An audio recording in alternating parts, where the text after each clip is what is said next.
Good evening everyone. तो आप लोग की जो ऑफ होनी थी ना प्रिपरेशन के लिए क्लासेस, वो 24th फेब से ही होंगी। क्लियर है सबको? क्या हुआ? मैं बोल रही हूँ जो छुट्टियां होनी थी ना क्लासेस की, वो 24th फेब से होंगी, 24 कब तक? फरवरी से। कब आप तक लोग के होंगे? कब तक होंगे? जब तक आपके स्कूल में एग्जाम्स है। Yes ma'am. कब से एग्जाम्स आपके?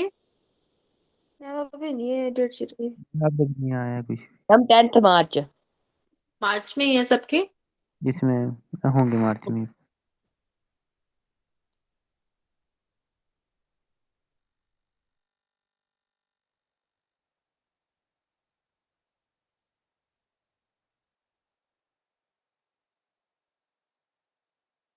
Good evening ma'am. Good evening. Screen visible है ना सबको? Yes ma'am. तो हम ये क्वेश्चन डिस्कस करने थे, वहां से स्टार्ट करते हैं। कल की क्लास में किसी को डाउट है? No ma'am. No ma'am. तो सबसे पहले हमारे पास क्वेश्चन है, why is it easier to change the state of a toy car than actual car? कि हमारे पास एक टॉय कार की स्टेट चेंज करना आसान क्यों है compare to actual car? Ma'am उसमें कम फोर्स लगेगी। कम फोर्स लगेगी। क्यों? कम मार्च। कम मास से तो मैम मास्क के कारण। मास कम होने से क्या कम होता है? फोर्सलेस। फोर्स। इनर्शिया कम होता है ना। Inertia. Yes yes ma'am. Ma'am. कि फोर्स कम क्यों लगानी पड़ रही? मास तो कम है पर उस मास के कारण ही उसमें इनर्शिया। फिर नेक्स्ट क्वेश्चन हमारे पास, can force on a body be ever zero even if some force is applied? मैं ज्यादा क्वेश्चन एक्सप्लेन नहीं करूंगी, आपको खुद समझना। Can force on a body be ever zero even if some force is applied? Yes ma'am.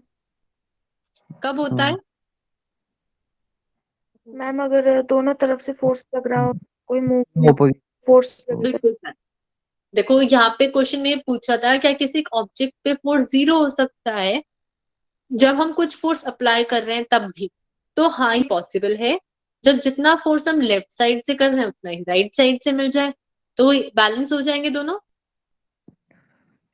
Yes ma'am. तो जब इक्वल एंड अपोजिट फोर्स हो रहे हैं तब ऐसा। इसमें फिर नेक्स्ट क्वेश्चन हमारे पास, as per Newton every body continues to be in state of rest or motion, then how does anything stop or start moving? कि न्यूटन ने बोला हर ऑब्जेक्ट जो है वो तो या तो रेस्ट पे है तो रेस्ट पे रहेगा, या मोशन में है तो मोशन में रहेगा। तो कोई ऑब्जेक्ट चलना स्टार्ट कैसे करता है या फिर रुकता कैसे? एक्सटर्नल। Ma'am force force. लगती है उसमें। करेक्ट। तो जब कुछ एक्सटर्नल फोर्स लगती है उसके कारण ही ऐसा पॉसिबल। कि न्यूटन ने गलत नहीं कहा है, पर ये कंडीशन सिर्फ जब तक ही वैलिड है जब तक एक्सटर्नल फोर्स नहीं अप्लाई। फिर नेक्स्ट क्वेश्चन में है हमारे पास, if the momentum of a body is constant, what can you say about the net force? अगर मोमेंटम कांस्टेंट है तो नेट फोर्स क्या होगा?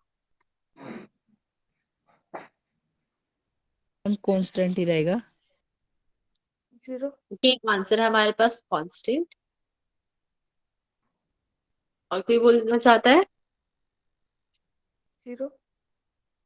जीरो किसने बोला? जेसिका आपने? Yes ma'am.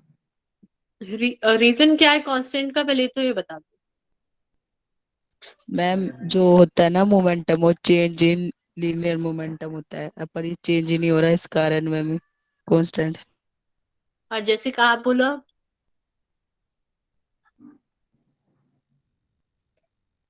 Jessica, yes ma'am.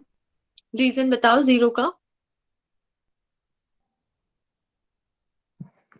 Ma'am जब मोमेंटम ही कांस्टेंट हो जाएगा तो फोर्स मतलब लगेगी नहीं उसमें, तभी तो कांस्टेंट मतलब फोर्स जीरो हो जाएगी ना, टोटल फोर्स। देखो हमारे पास दोनों को पता तो था, पर जेसिका का आंसर करेक्ट है, ललित ने थोड़ी सी गड़बड़ कर दी। अगर मोमेंटम कांस्टेंट है तो उसका चेंज क्या होता है ललित? Yes ma'am. अगर कोई चीज कांस्टेंट होती है तो उसका चेंज क्या होता है? जैसे अगर मेरे पास स्टार्टिंग में वेलोसिटी है 2 और बाद में भी वेलोसिटी 2 है तो इसका चेंज क्या है? 0 यस मैम। 0 है ना। हाँ तो जी। अगर कोई चीज कांस्टेंट है तो उसका ये चेंज तो 0 हो गया। तो फोर्स क्या हो जाएगा हमारे पास? 0 हो जी जाएगा। मैम हम 0 को कांस्टेंट नहीं बोल सकते? नहीं, उस कांस्टेंट में कोई भी वैल्यू आती है यहाँ पे। कांस्टेंट जब हम बोल रहे हैं तो वो यूनिवर्स में कोई भी नंबर हो सकता है, पर अब उस कांस्टेंट की वैल्यू फिक्स हो गई कि वो 0 ही हो सकता है, उसके अलावा और कुछ नहीं। क्लियर है? Yes ma'am. फिर हमारे पास यहाँ पे एक छोटा सा क्वेश्चन है। A block of mass 5 kg is kept on a smooth floor. Smooth floor का मतलब म्हणजे यहाँ पर फ्रिक्शन फ्रिक्शनलेस। फ्रिक्शन। फिर यहाँ पे इसका मतलब कोई फ्रिक्शन नहीं लग रहा है और हमें फ्रिक्शन को फॉर्मूले में नहीं लेना है। Yes a sir force of 3 Newton और ये क्या है? आई कैर आई कैन एक्स डायरेक्शन में लग रहा है। पॉजिटिव या negative? Positive. Positive x direction. और हमने ये फोर्स अप्लाई किया जब टाइम 0 था। अब हमें बताना है एक्सेलरेशन ऑफ द ब्लॉक। तो कैसे पता लगा सकते हैं? मास फोर्स अपॉन मास तो होता है मास इंटू फोर्स तो एक्सेलरेशन का होता है मास इंटू एक्सेलरेशन। तो एक्सेलरेशन को हम लिख सकते हैं फोर्स अपॉन मास। यहाँ पे फोर्स की वैल्यू है 3 न्यूटन और मास की है 5 kg। तो कितना आ जाएगा एक्सेलरेशन?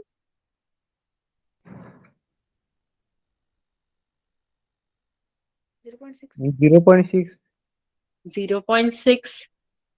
अब यहाँ पे यूनिट क्या आएगी पहले तो ये बता दो। मैम मीटर मैंने स्क्वायर मीटर पर सेकेंड स्क्वायर। अब एक्सेलरेशन तो वेक्टर होता है, इसकी डायरेक्शन कहाँ पे है?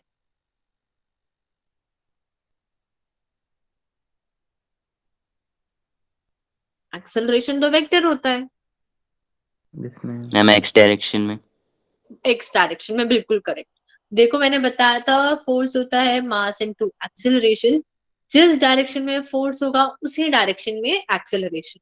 जिसमें या अब फोर्स आई कैप में लग रहा है तो ये 0.6 मीटर पर सेकेंड स्क्वायर जो एक्सेलरेशन है ये भी आई कैप में ही। क्लियर है सबको? जिसमें यस मैम अब यहाँ पे हम लोग कुछ ग्राफ्स देखते हैं। उससे पहले एक पॉइंट है, direction of both the net force and acceleration are the same. अब मैं आप लोगों से एक छोटा सा क्वेश्चन पूछती हूँ ट्रिकी, कि यहाँ पे मैंने फोर्स लगाया 10 न्यूटन और यहाँ से लगा मान लेते 12 न्यूटन। अब ये बॉडी इस साइड मूव करने लगी, पर मैंने तो फोर्स 10 न्यूटन इधर से लगाया था। मैंने अभी बोला जिस डायरेक्शन में फोर्स होता है उसी डायरेक्शन में एक्सेलरेशन होता है, पर यहाँ तो वो अपोजिट डायरेक्शन में होने लग गया। तो इसको आप कैसे जस्टिफाई करोगे? ज्यादा फोर्स हमें राइट साइड से लग रही है तो करेक्ट। ये जो कंडीशन थी कि जिस डायरेक्शन में फोर्स है उस डायरेक्शन में एक्सेलरेशन हो, उसमें टोटल फोर्स होता है। ऐसा नहीं है कि आप आधा यहाँ से लगा रहे हो, आधा यहाँ से लगा रहे हो, आधा यहाँ से। ऐसे तो बेचारा ऑब्जेक्ट कभी इधर जाएगा कभी उधर जाएगा, ऐसे ही मूव करता रहे। हमें क्या करना है, टोटल फोर्स देखना है। जैसे यहाँ पे अगर हम देखें तो 12 माइनस 10 करके 2 न्यूटन फोर्स इस डायरेक्शन का बच रहा है, इसीलिए जो ऑब्जेक्ट है इसके अलाउंस जा रहा है। ये क्लियर है सबको? इसमें यस मैम तो हमें जो नेट फोर्स है उसी डायरेक्शन में देना है एक्सेलरेशन। अब हमारे पास होता था force equals to mass into acceleration. अगर मेरे पास मल्टीपल फोर्सेस हैं तो मैं इसको लिख सकती हूँ sum of all forces is equal to mass into acceleration. अब अगर मैं मास को ही कांस्टेंट रखूं तो फोर्स डायरेक्टली प्रोपोर्शनल आएगा एक्सेलरेशन के। यस यस मैम मैम इसका ग्राफ कैसा होगा? मैम स्ट्रेट लाइन इसका ग्राफ स्ट्रेट लाइन हो जाएगा हमारे पास, बिल्कुल ऐसे कि हमारे पास अगर फोर्स बढ़ रहा है तो एक्सेलरेशन भी साथ में बढ़ता जा। फिर अगर अब मैं क्या करूं, फोर्स को ही कांस्टेंट कर देती हूँ तो मेरे पास आ गया यहाँ पे F equals to m by a। अब यही टर्म कांस्टेंट हो गई तो इसकी जगह प्रोपोर्शनैलिटी लगाना था, तो मैं ऐसे लिख सकती हूँ, No, inversely. ऐसे लिख सकती हूँ मैं। Yes, ma'am.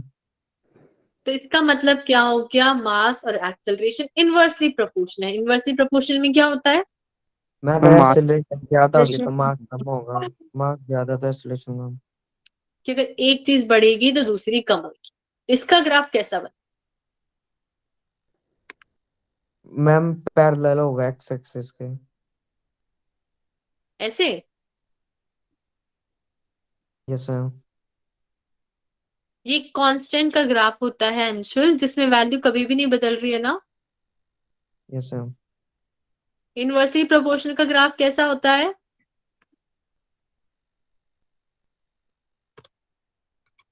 हमारे मैं पास कभी ऊपर कभी नहीं। और हमारे पास ऐसा ग्राफ बनता है जब भी कोई दो चीजें इनवर्सली प्रोपोर्शनल होती है। ध्यान रखना, बहुत यूज होता है फिजिक्स में। क्लियर है सबको ये ग्राफ भी? Yes yes ma'am. मैम। अब इस ग्राफ में भी अगर आप देखो तो हमारे पास स्टार्टिंग में जैसे मास कम था, तो इस छोटे मास के लिए अगर मैं एक्सेलरेशन देखूं तो देखो कितना ज्यादा है। पर अगर मैंने मास बढ़ा दिया तो यहाँ पे अगर हम देखें एक्सेलरेशन की वैल्यू बहुत छोटी। क्लियर है सबको? Yes, yes ma'am. मैम। अब हमारे पास आता है वेट। वेट क्या होता है, बाहर. वेट एक weight Gravitational equals pull to on any gravity. object. मैं mass multiply gravity. M multiply by G. अब mg. एम मेरे पास मास है, जी क्या है, Gravity. ग्रेविटी। है क्या जी, ग्रेविटेशनल फोर्स। एक्सेलरेशन है ना। Yes ma'am. Yes ma'am, Acceleration. Acceleration due to gravity. तो मेरे पास यहाँ पे मास आ गया, एक्सेलरेशन आ गया, मतलब ये फोर्स बन गया है। Yes ma'am. अब ये फोर्स कौन सा है, ये वो फोर्स है जो अगर कोई भी ऑब्जेक्ट हम अर्थ के पास रखें तो वो क्या करेगा, एक फोर्स एक्सपीरियंस करेगा जिसके कारण कि वो नीचे की तरफ गिरता है। और उसी फोर्स को क्या कहते हैं, वेट कहते हैं। तो ये ग्रेविटेशनल पुल जो अर्थ लगाता है किसी दूसरे ऑब्जेक्ट पे, वो वाला फोर्स है। तो अगर यहाँ पे मेरे पास ये अर्थ और यहाँ पे एक ऑब्जेक्ट रखा हुआ है जैसे बॉल, तो ये अर्थ क्या चाहेगा कि ये बॉल नीचे आए या ऊपर आए, बॉल नीचे आए। नीचे बॉल।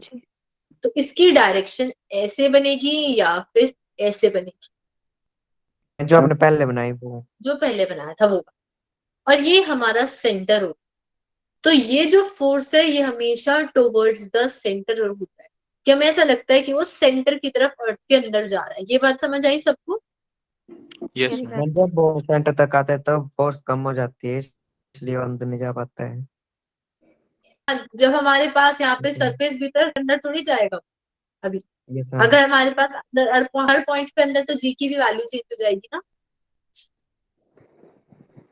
पर अगर हम देखें तो ये जैसे प्रॉपर अगर हम स्फेयर कंसिडर करें तो हमें पता है यहाँ तक तो आना ही है। तो अगर मैं इस लाइन को आगे प्रोड्यूस करूं तो हमें ऐसा लगता है कि ये सेंटर की तरफ जा रहा है। ये क्लियर है यस सबको? मैम। Yes ma'am. तो यहाँ पे हमारे पास है the weight of an object mass m near the surface is mg and directed, मतलब उसकी डायरेक्शन क्या है, टुवर्ड्स द सेंटर। दो चीजें होती हैं, टुवर्ड्स एंड अवे। अगर एक चीज के हम पास जा रहे हैं तो उसको बोलते हैं टुवर्ड्स उस पॉइंट के, और अगर हम इसी से दूर जा रहे हैं तो हम बोलेंगे away from the centre. Clear है सबको? Yes ma'am. Yes, ma'am. अब हमारे पास यहाँ पे कुछ यूनिट्स है फोर्स की। तो सबसे पहले हमारे पास इसका यूनिट है न्यूटन, सीजीएस यूनिट डायन। और आप पहले ही बता चुके हो कि 1 न्यूटन में 5। 10 raised 10 to to power 5. Power 5 dyne होते हैं। अब इसके अलावा मैं आपसे यहाँ पे पूछूं कि जब डायन सिस्टम था, तो जैसे किलोग्राम लिखते हैं, मीटर लिखते हैं, डायन में हम क्या लिखेंगे, ग्राम, सेंटीमीटर। Yes. आगे Yes. ग्राम सेंटीमीटर, आगे Second. ये फोर्स का फॉर्मूला बन गया है।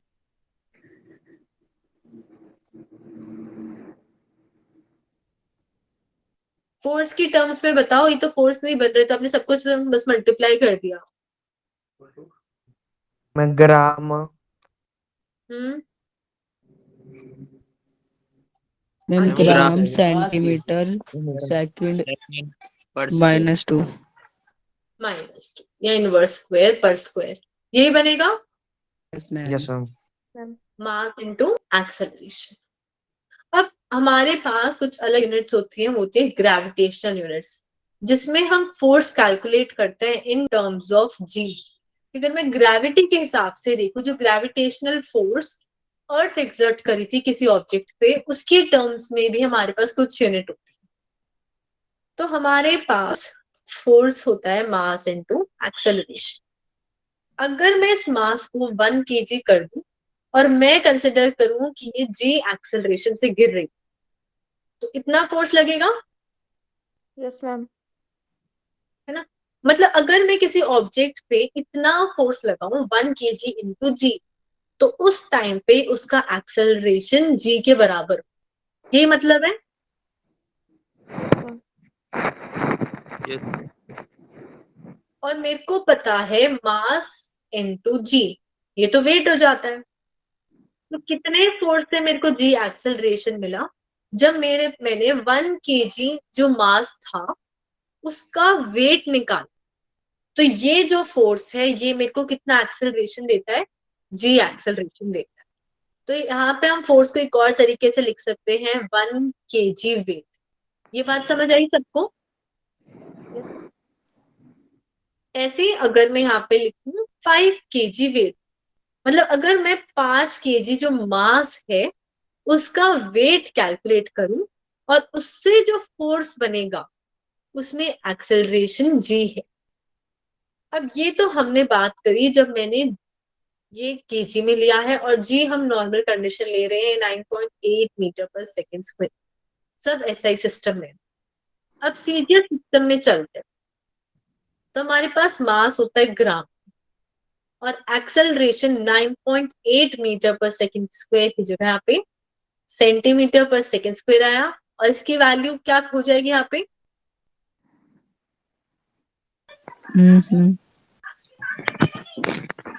980 980 करेक्ट। हमारे पास 980 सर। 8 9 मीटर था, वो हो जाएगा 980 सेंटीमीटर। तो यहाँ पे ये लिख सकती हूँ मैं। Yes ma'am.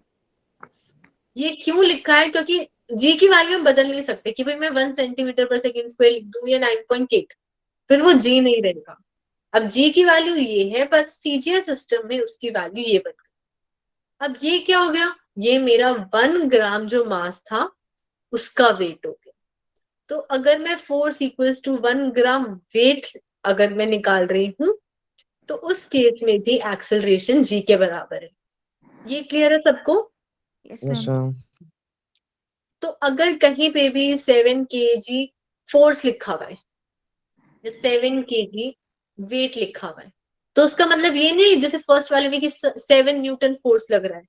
7 kg जो मास है उसको जब हम जी से मल्टीप्लाई करेंगे, वेट निकालेंगे, वो वाला फोर्स है। ये समझ यस आया। मैम। Yes ma'am. न्यूमेरिकल्स में यूज होता है, प्लीज इसे कंफ्यूज मत होना कि 7 kg यहाँ पे लिखा हुआ है तो यही हम लोग न्यूटन ले।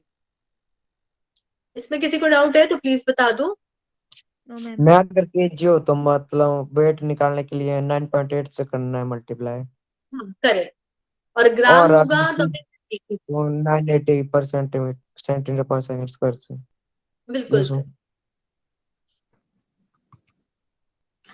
अब ये हम पहले ही पढ़ चुके हैं कि फोर्स वेक्टर क्वांटिटी और उसका डायमेंशनल फॉर्मूला क्या है। अब यस मैम। हमारे पास एक और टॉपिक आया, इम्पल्स। इम्पल्स क्या होता है। मैं जो थोड़े टाइम के लिए हमको मतलब पता लगता है कुछ करंट वगैरह लगा है तब इम्पल्स। अच्छा, जैसे कोई इंसान अगर इम्पल्सिव होता है तो बहुत फटाफट कोई चीज करता है, कि कभी कुछ कर रहा है कभी कुछ कर रहा है। Yes ma'am. ऐसे ही मान लो यहाँ पे दो कार है और ये जाम में खड़ी हुई है, और जाम में खड़ी हुई है तो इनकी टक्कर ज्यादा देर के लिए होगी या थोड़ी देर के लिए। थोड़ी देर के लिए। जाम में तो फंसी जाएंगी ना। जाम लगा हुआ है यहाँ पे, पूरे में गाड़ी गाड़ी गाड़ी गाड़ी है, तो ये फंस नहीं जाएंगी, इसमें यस मैम। है ना। और अब अगर मैं बात करूं कि यहाँ पे कार आराम से जा रही थी नॉर्मली, और पूरा रोड खाली है, और एक पीछे से बहुत तेजी से या फिर नॉर्मल स्पीड से भी कार आ रही है, और इसको टक्कर मारती हुई चली गई, तो ये ज्यादा देर के लिए होगा या कम देर के लिए होगा? कम देर में के कम लिए। कम देर के लिए। और किसमें ज्यादा वो नुकसान होएगा? जो आगे चली है। इस वाले में ज्यादा नुकसान होगा जब वो मार के आगे चली गई, यस मैम। Yes ma'am. और उसमें जिसमें वो मार के चिपकी हुई थी भाई, वो चिपक चुकी है, एक बार वो टूट गया थोड़ा सा, पर इतना ज्यादा थोड़ी टूटेगा, जब वो एक्चुअली में कोलिजन का टाइम हमने बहुत ज्यादा कर दिया, कि वो 10 मिनट तक लगी हुई है गाड़ी, पर यहाँ पे वो 1 सेकंड में आई और बिल्कुल चूरा कर गई गाड़ी। तो यहाँ पे क्या हुआ, जब हमारे पास फोर्स बहुत छोटे टाइम के लिए लगता है, तो क्या है, वो बहुत बड़ा इम्पैक्ट प्रोड्यूस करता है, और जो फोर्स लगता है वो बहुत ज्यादा, कंपेयर यस टू मैम। जब यहाँ पे अगर हम देखें तो फोर्स बहुत टाइम के लिए लग रहा था, पर उसका जो इम्पैक्ट था वो बहुत छोटा सा था। तो वो जो फोर्सेस होते हैं जो शॉर्ट टाइम के लिए होते हैं, पर उससे जो अमाउंट प्रोड्यूस होता है वो लार्ज होता है, उसे कहते हैं इम्पल्स। ये समझ आया सबको?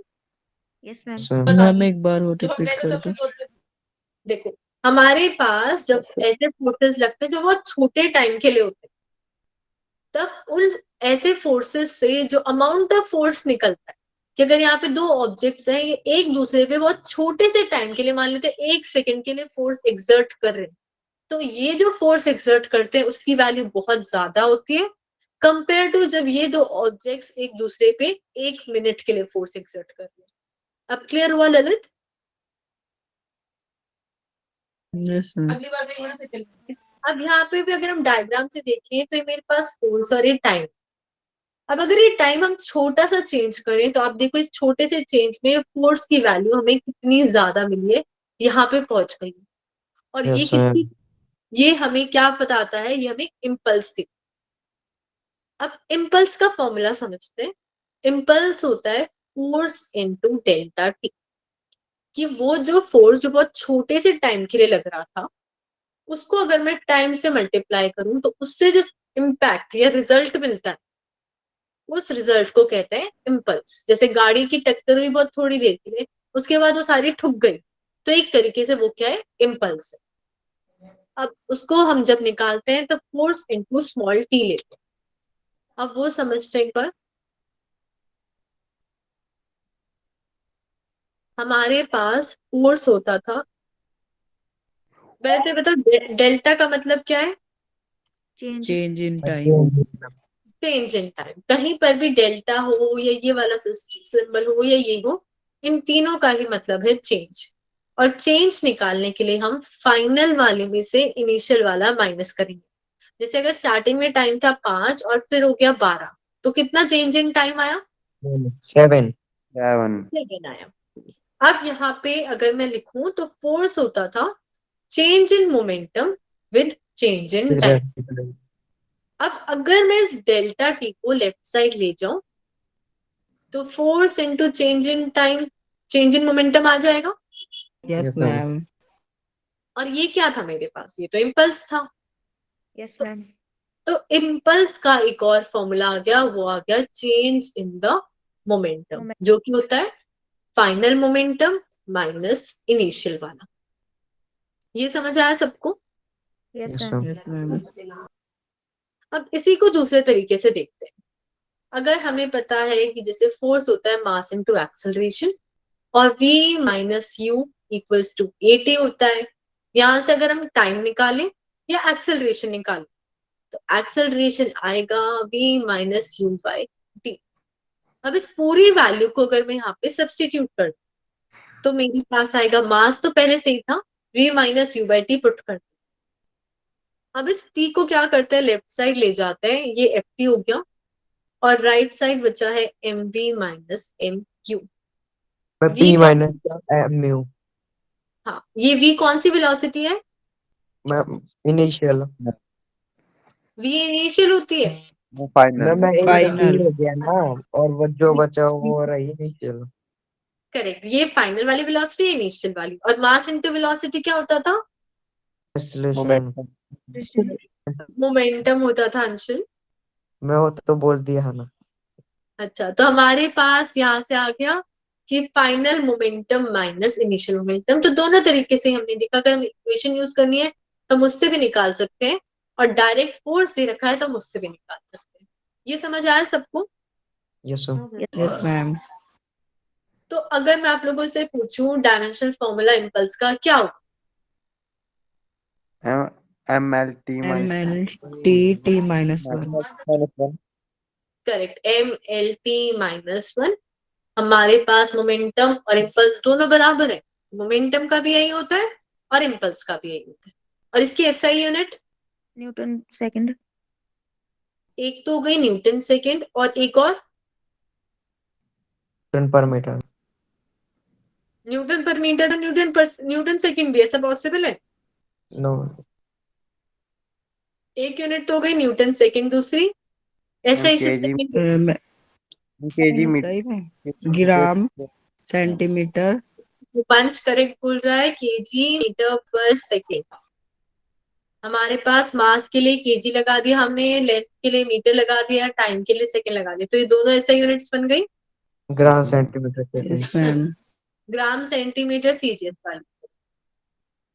अब अगर मेरे पास मान लेते हैं फोर्स और टाइम का ग्राफ है, और मेरे को यहां से स्लोप निकालने को बोलता, तो स्लोप क्या होगा? tan theta. Force upon time होगा या फोर्स इंटू टाइम होगा? मैं फोर्स अपॉन टाइम होगा। Force upon time. Force upon time होगा। जब हम बाय वाले को एक्स वाले से डिवाइड करते हैं तभी स्लोप निकलता है। और force yes into sir. Time कहाँ से मिलेगा?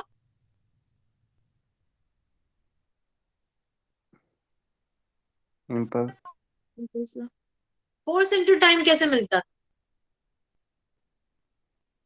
ये वाई इंटू एक्स कर रहे हैं, क्या हो रहा है?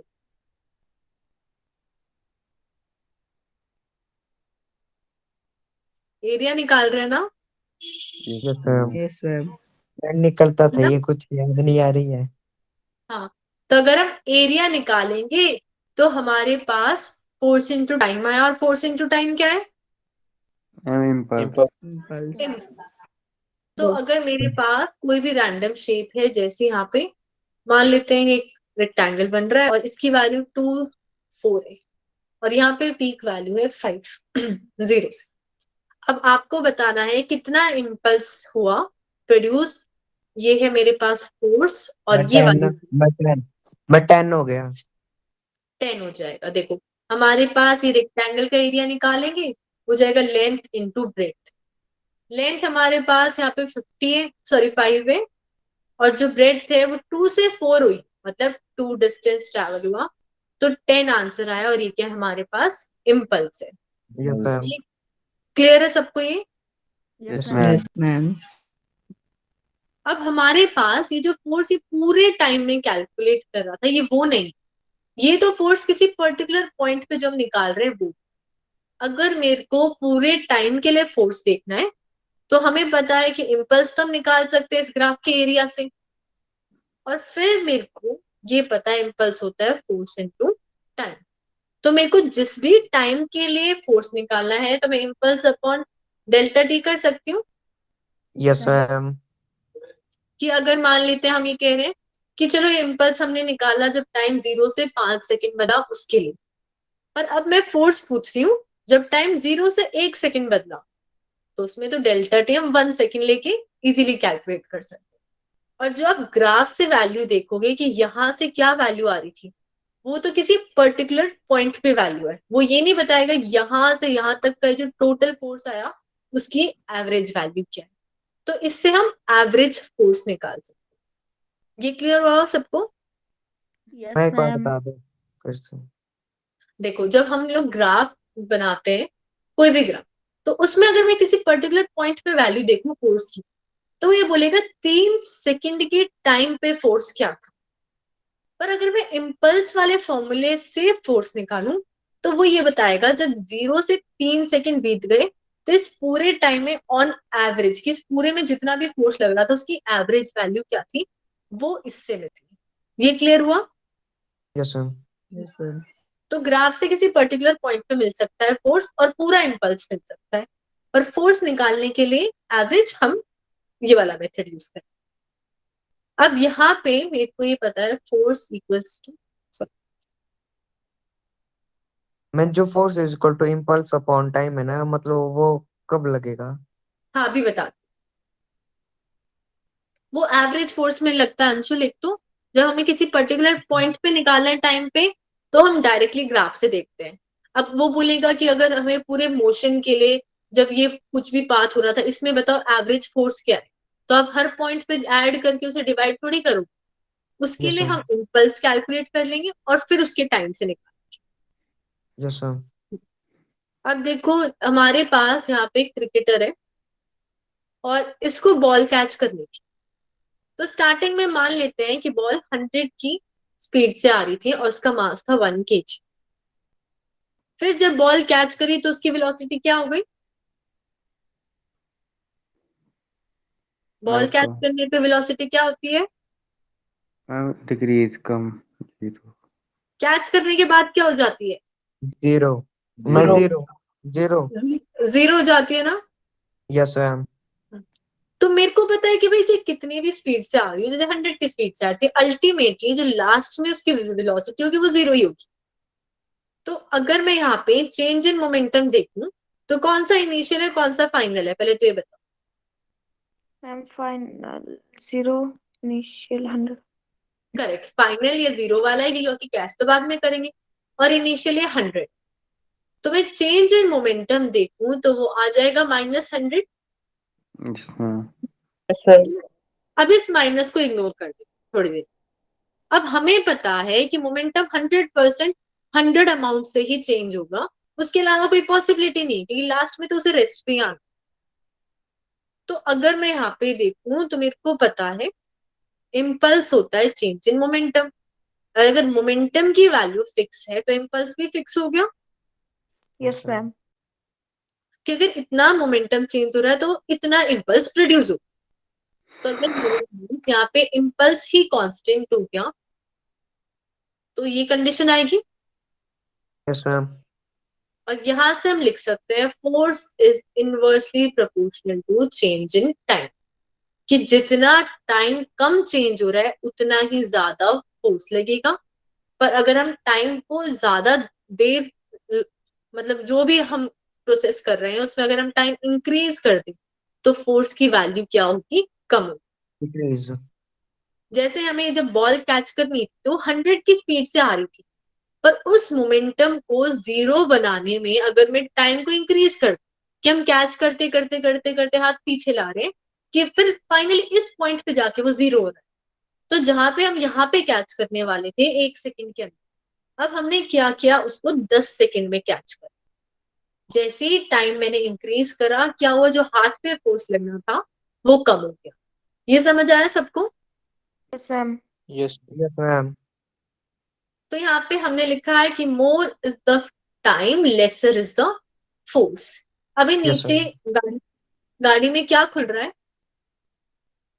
मैम। इसका वो एयर बैग। इंजन वगैरह। एयर बैग खुल रहा है ना। मैम। अब अगर हम देखें तो एयर बैग का क्या फायदा हो रहा है? जब एयर बैग नहीं था, हमें पता है कि गाड़ी 100 की स्पीड से आ रही है और अल्टीमेटली इस आदमी के सामने टक्कर होने वाली। तो जब यहाँ पे एयर बैग नहीं है तो इसकी इंस्टेंट उसी पॉइंट पे टक्कर हो, बिल्कुल 1 सेकंड के अंदर पूरा टक्कर हो गई, उसके सर पे चोट लगी। जब यहाँ पे एयर बैग लग गया तो क्या हुआ, जब टक्कर होने वाली थी तो एयर बैग टक्कर के टाइम पे क्या हो, और अंदर अंदर अंदर स्क्वीज होता जा रहा है। तो जैसे वो स्क्वीज होता जा रहा है, उसने क्या किया, कोलिजन के टाइम को इंक्रीज कर दिया। मतलब एक पॉइंट आएगा कि वो स्क्वीज होना बंद कर देगा, यहां तक पहुंचा। पर वो जब तक इस पर्टिकुलर पॉइंट पे पहुंचा, उसने वो टाइम इंक्रीज कर दिया। ये समझ आया सबको? Yes ma'am. तो वो टाइम जहां पे फाइनली जाके रुक गया, कि भाई बलून जो एयर बैग था वो भी थक गया है और वो आदमी भी थक गया है, वो टाइम बढ़ गया, जिसके कारण जो उसके सर पे या कहीं पर भी फोर्स लगना था वो कम।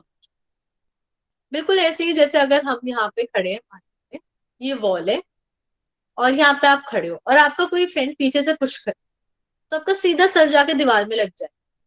पर Yes, अब अगर ma'am. आप यहाँ पे खड़े हो और आपका फ्रेंड यहाँ से पुश कर रहा है, पर यहाँ पे एक बलून है, तो अब जब आप आगे जा रहे हो तो बलून के अंदर पिचकता जाएगा, अल्टीमेटली वो फटेगा। पर स्टार्टिंग में क्या हुआ, वो पिचक रहा है पिचक रहा है पिचक रहा है, तो उसने क्या किया, कोलिजन का टाइम इंक्रीज कर दिया यस और मैम। आपको चोट कम लगेगी। क्लियर है सबको? Yes, ma'am. मैं बलून अपने अंदर Yes, मैम ma'am. पोस्ट कर लेगा एग्जॉट। क्या बोल रहे हो? मैम बलून अपने अंदर पोस्ट कर लेगा एग्जॉट। हाँ, वो अपने आप को एडजस्ट कर लेगा ना, वो कंप्रेस इसी के कारण हो रहा है क्योंकि हम उस पर फोर्स लगा रहे हैं, प्रेशर लगा रहे हैं। वो जैसे बलून है, अब आप बिल्कुल बहुत सॉलिड भर रखा है आपने, उसमें कैपेसिटी नहीं है तो वो आप सर मारोगे तो वो फूट जाएगा, वरना वो थोड़ी अपनी शेप एडजस्ट कर लेता है ना। Yes ma'am. अब मैथ्स में हमारा मोमेंटम तो नहीं रहता है constant. Momentum constant yes ma'am. नहीं रहता है। क्यों नहीं रहता है? यहाँ पे अल्टीमेटली जब टक्कर हुई, तो अगर हम बात करें, हम ये वापस आने की बात नहीं कर रहे, ये आदमी आ रहा था कुछ स्पीड से, उसके बाद तो वो 1 सेकंड के लिए रुकता है ना। Yes ma'am. तो वहां तक की अगर हम बात करें तो हमें पता है कि भाई ये होना ही है, किसके सामने टक्कर होके उसका जीरो मोमेंटम होना है। पर वो जो अगर हमने क्या किया, इस टक्कर के बाद जो जीरो वेलोसिटी होनी थी, उसी का टाइम बढ़ा दिया यहाँ। पहले टक्कर शीशे में हो रही थी, अब वो टक्कर इस एयर बैग में। Yes ma'am. अब यहाँ पे क्वेश्चन है, a golfer hits a ball of mass 45 gram at a speed of 40 meter per second. The golf club is in contact with the ball for 3 seconds. ये 3 second किसका time दे रखा? एक golfer ने एक बॉल को hit करा जिसका मास 45 ग्राम था और ये स्पीड उसने प्रोड्यूस कर।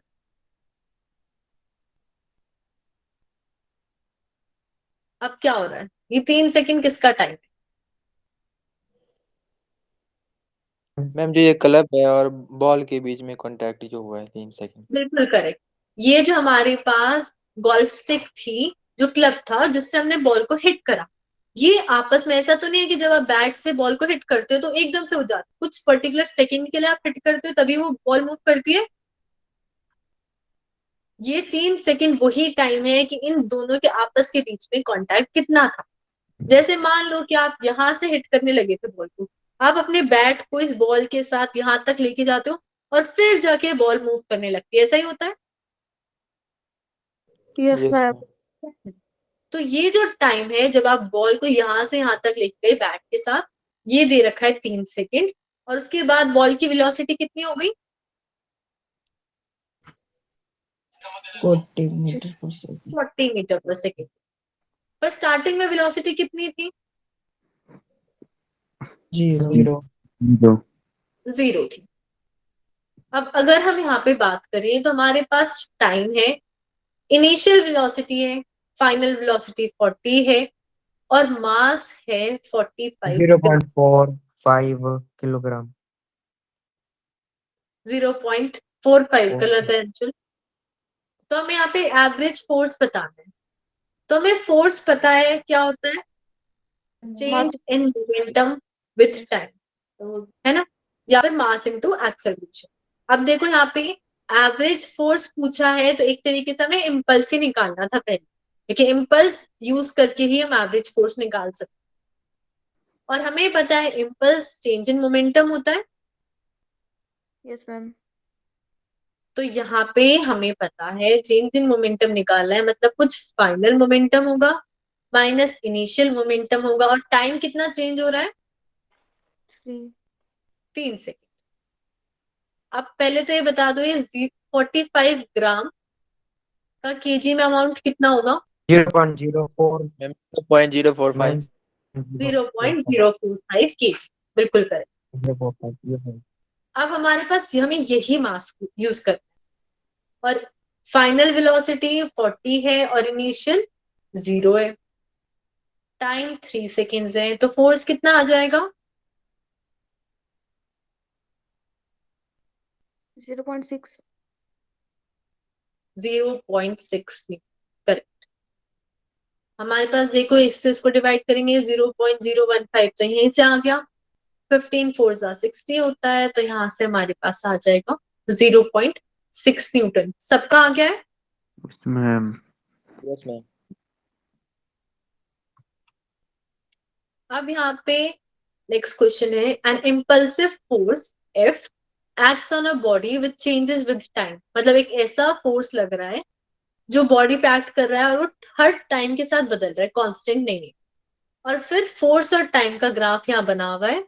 हमें बताना है the value of impulse in 5 seconds. कि हमें बताना है जब 5 सेकेंड बीत गई तब इम्पल्स क्या थी।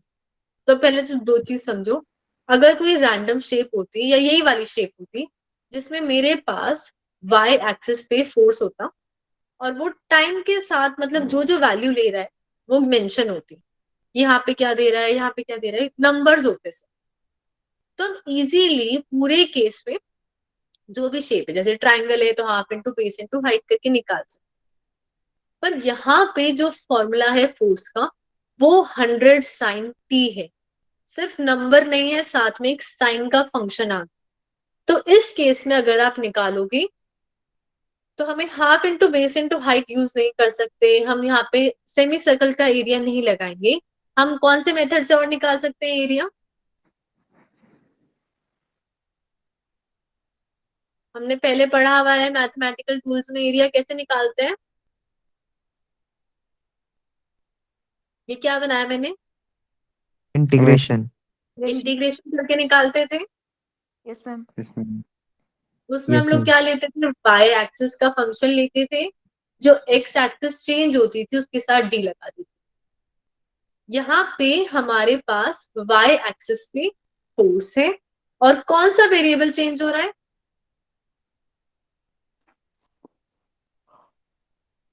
क्या चीज है जो बदल रही है? टाइम। टाइम बदल, यहाँ पे dt लिख दिया। और फोर्स की वैल्यू क्या दे रखी है यहाँ पे? 100 100 सेंटीमीटर। 100 sign T dt। और अब अगर हम इसका इंटीग्रेशन करेंगे तो लिमिट लगानी पड़ेगी, टाइम कहाँ से कहाँ तक जा रहा है? 0 से 60। 0 से टी तक। फाइव। पाई सॉरी। अब यहाँ पे हमारे पास अगर हम कैलकुलेट करें तो साइन का इंटीग्रेशन मैं cos -cos minus cos. Minus, और लिमिट यहाँ पे आ गई। अब इस माइनस को भी बाहर ले लेते हैं और लिमिट लगा देते हैं। तो अपर लिमिट हो गई हमारे पास पाई, टी की जगह ही लगाना है, और लोअर लिमिट हो गई 0। इससे क्या वैल्यू आएगी? बस ब्रैकेट के अंदर वाली चीज की बताओ।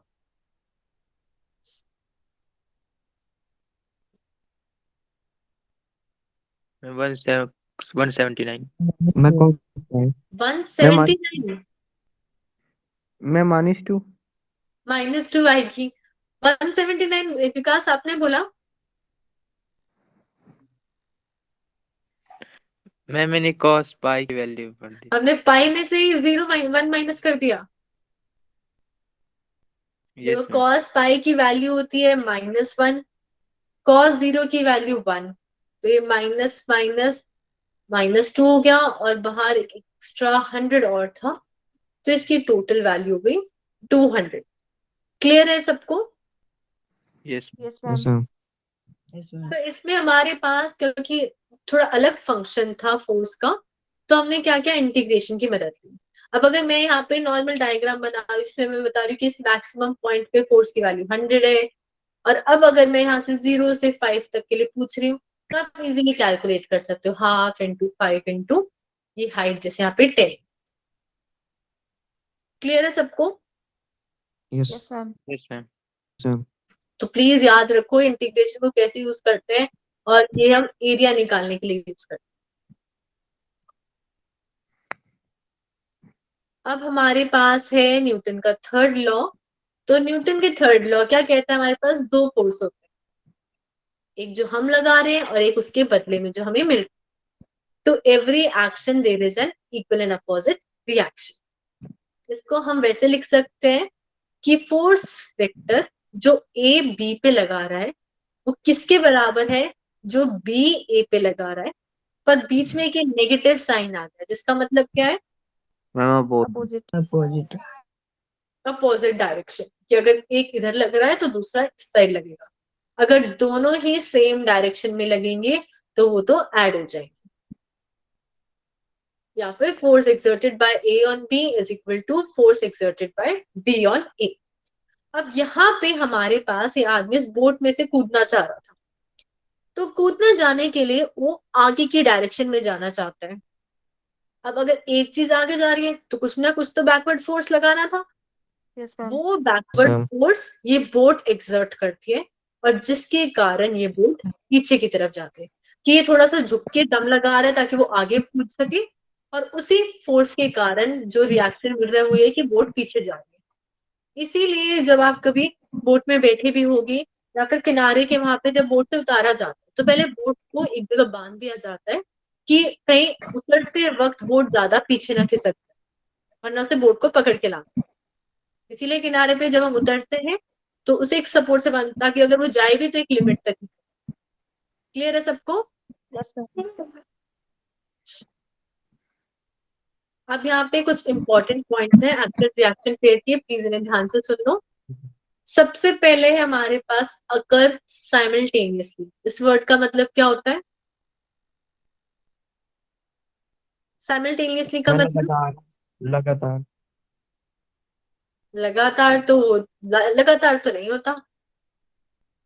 साइमल्टेनियस का मतलब है एक साथ, कि अगर मैंने यहाँ पे इतना सा फोर्स लगाया, इतना सा रिएक्शन मेरे को उसी टाइम मिल रहा है, इकट्ठा मिल रहा है। मैं इधर लगाती जा रही हूँ और वो भी इधर लगता जा रहा है। ऐसा नहीं है कि ये अभी लग रहा है और ये आधे घंटे बाद लगेगा, ऐसा नहीं होता है। तो ये टुगेदर लगते हैं। क्लियर है सबको? Yes ma'am. फिर अगला पॉइंट तो इजी है कि जो डायरेक्शन होती है वो अपोजिट होती है। एक राइट साइड लग रहा है, एक लेफ्ट लगेगा, एक ऊपर लगेगा, एक नीचे लगेगा। फिर यहाँ पे पॉइंट है act along the same line. तो लाइन हम ऐसे बनाते हैं, और अगर इस लाइन पे मैं कुछ ना कुछ एक्शन कर रही हूँ तो इसका रिएक्शन इसी लाइन पे मिलेगा। चाहे वो यहाँ मिले, यहाँ मिले, यहाँ मिले, उससे फर्क नहीं पड़ रहा, पर इसी लाइन पे बनना। चाहे मेरा एक्शन इधर था उससे नहीं फर्क पड़ता, पर लाइन नहीं चेंज होनी चाहिए। कि अगर मैं बोलूं ऊपर एक लाइन बना दो और उस पर रिएक्शन मिल रहा है तो वो गलत हो जाएगा। जैसे यहाँ पे ये बॉल और ये ब्लॉक्स रखा हुआ है, तो जिस डायरेक्शन में बॉल फोर्स लगा रही है, इससे हमने एक लाइन बना दी और उसी लाइन पे एक रिएक्शन मिल रहा है। ये बात समझ आई सबको? Yes ma'am. फिर हमारे पास यहाँ पे लिखा है डिफरेंट ऑब्जेक्ट्स। मतलब कि अगर यहाँ पे ये बॉल इस बॉक्स पे फोर्स लगा रही थी तो जो रिएक्शन मिलेगा वो इस बॉक्स पे नहीं मिलेगा, वो ये बॉक्स इस बॉल पे लगा रहा है। तो हमेशा जो एक्शन और रिएक्शन पेयर है वो उल्टे ऑब्जेक्ट्स पे लगते हैं। जरूरी नहीं है सेम पे लगे, पर दूसरे पे लगते हैं। फिर यहाँ पे equal magnitude and same nature. Equal magnitude का मतलब अगर 5 न्यूटन का मैंने लगाया है तो 5 न्यूटन का ही रिएक्शन मिलेगा। और सेम नेचर का मतलब है अगर हम ग्रेविटेशनल फोर्स लगा रहे हैं तो बदले में कुछ ग्रेविटेशनल रिएक्शन ही मिलेगा। हमारे पास नेचर चेंज नहीं होता ऐसे। जैसे अगर हम रस्सी की बात करें तो हम इधर से उसमें पुल का फोर्स लगा रहे हैं तो दूसरी साइड भी पुल ही किया जा रहा है। ये क्लियर हुआ? Yes ma'am. Yes ma'am. तो अब यहाँ पे हम लोग खड़े हैं और इस बॉल को पुश करना चाह रहे हैं, और हम यहाँ पे इस डायरेक्शन में फोर्स लगा रहे हैं 5 न्यूटन।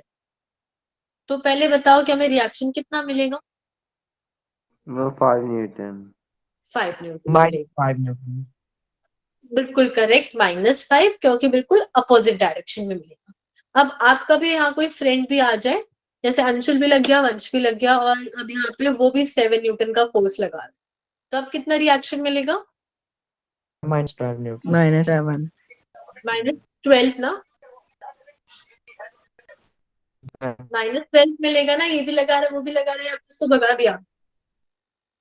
Yes ma'am. मैं -12 मिलेगा। अब मान लेते हैं कि आप इधर से फोर्स लगा रहे थे 5 न्यूटन का, और आपको रिएक्शन इस लाइन पे नहीं मिल रहा है, दूसरी लाइन पे मिल रहा है, तो उससे क्या होगा? कुछ भी नहीं। कुछ भी नहीं होगा।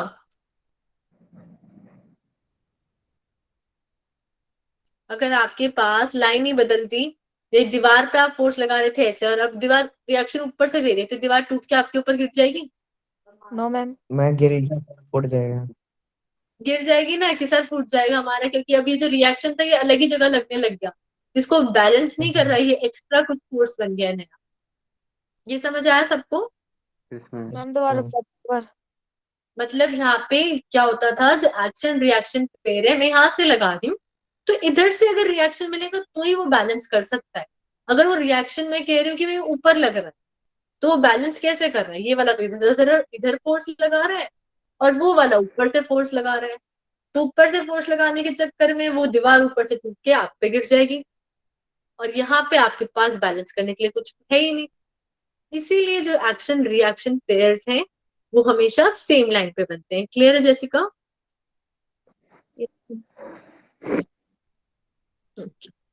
फिर दूसरी चीज, जब हम लोग जैसे दीवार में यहाँ पे की लगाना चाहते हैं, नेल लगाना चाहते हैं, और हम हथौड़ा मार रहे हैं, तो उस केस में हमें रिएक्शन मिलता तो है। अब आप बोलोगे कि हथौड़ा, ये जो कील है अंदर जाती जा रही है। अच्छा, अब आप लोग ये सोच के बताओ, हमें रिएक्शन कहाँ मिल रहा है?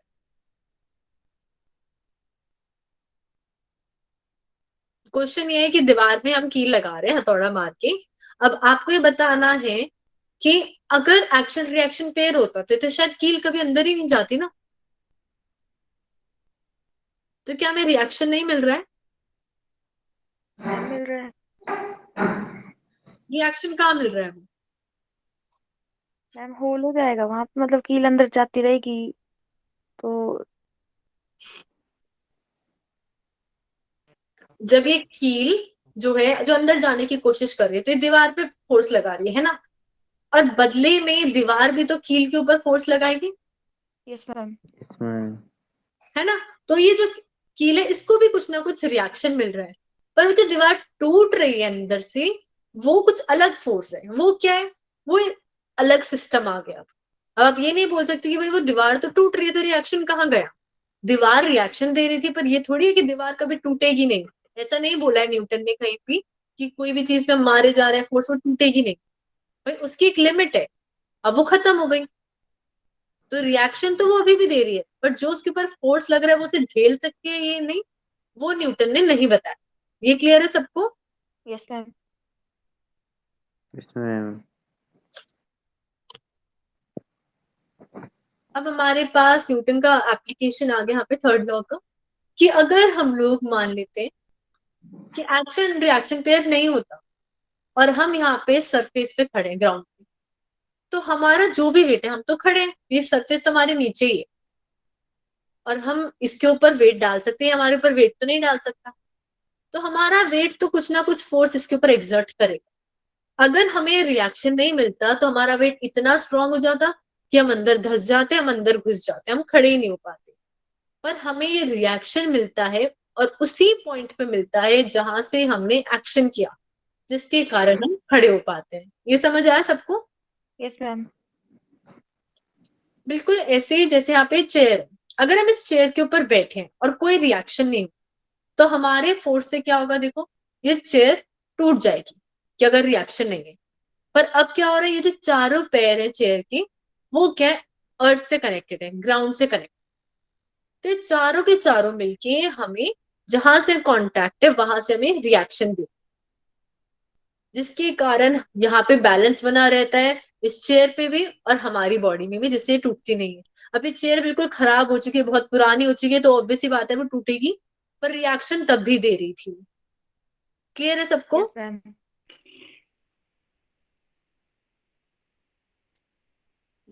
सिर्फ जेसिका रह गई क्लास में। No ma'am. सब लोग इतनी जल्दी छोड़ के भाग जाते हैं।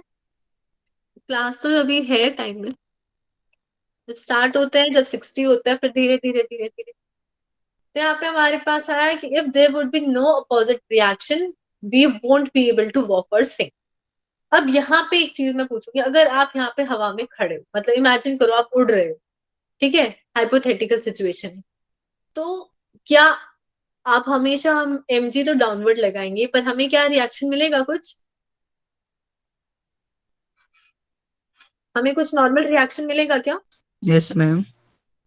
No ma'am. उस केस में नहीं मिलेगा नॉर्मल रिएक्शन। नॉर्मल रिएक्शन मिलने के लिए हमें एक सरफेस से surface contact yes ma'am, yes ma'am. Contact correct. अब यहाँ पे जैसे स्टेयर से कांटेक्ट, अगर हम हवा में लटक रहे हैं तो हमें कोई रिएक्शन नहीं मिल रहा है, पर ये ग्रेविटेशनल फोर्स है, ये तो हमेशा एक्ट करता है, उसके लिए कांटेक्ट जरूरी नहीं। ऐसे ही अगर हम जैसे पानी पे हैं, तो हमें रिएक्शन तो मिलता है, पर वो रिएक्शन काफी नहीं होता हमें ऊपर रखने के लिए। फिर जब नीचे पहुंच जाते हैं तो वो रिएक्शन बिल्कुल स्ट्रांग हो जाता है। क्लियर है सबको ये? Yes ma'am.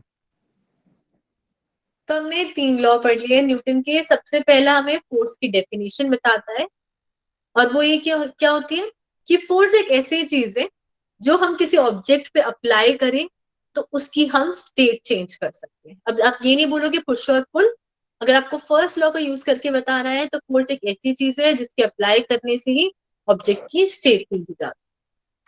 फिर सेकेंड लॉ में बताता है कि हमारे पास जो फोर्स है उसका फॉर्मूला देता है कि force is equal to change in momentum upon time, या फिर mass into acceleration.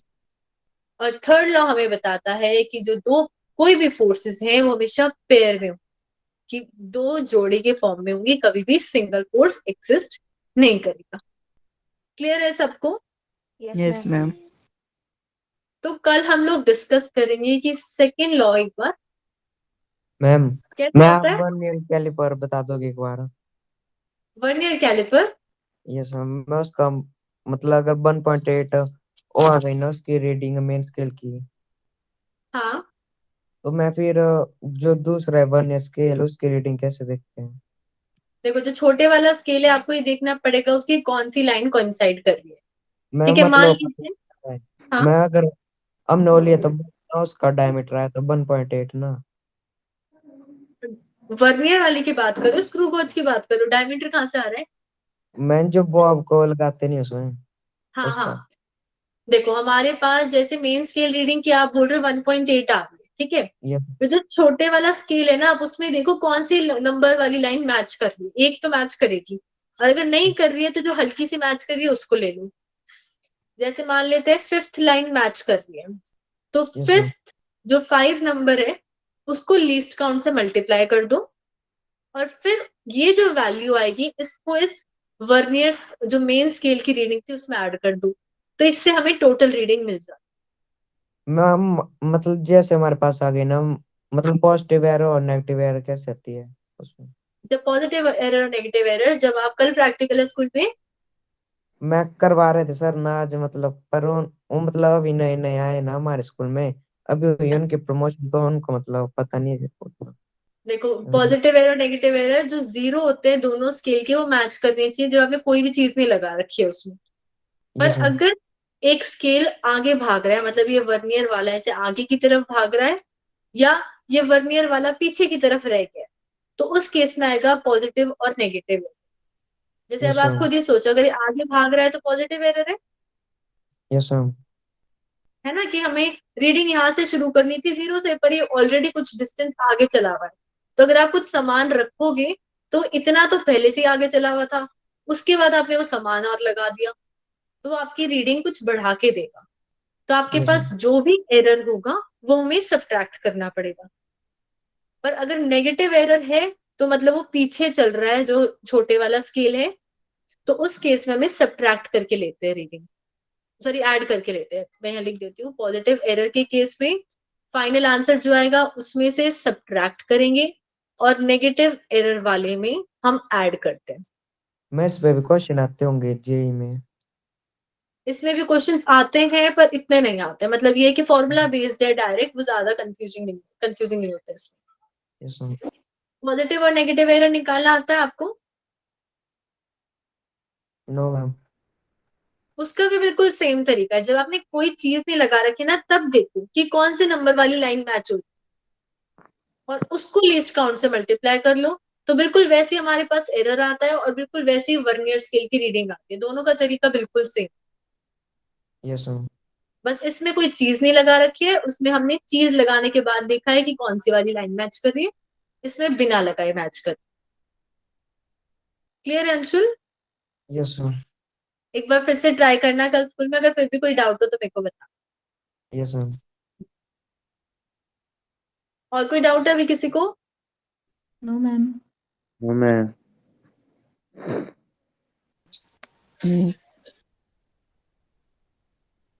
Thank you then everyone. Thank you ma'am. Thank thank you you ma'am. Ma'am.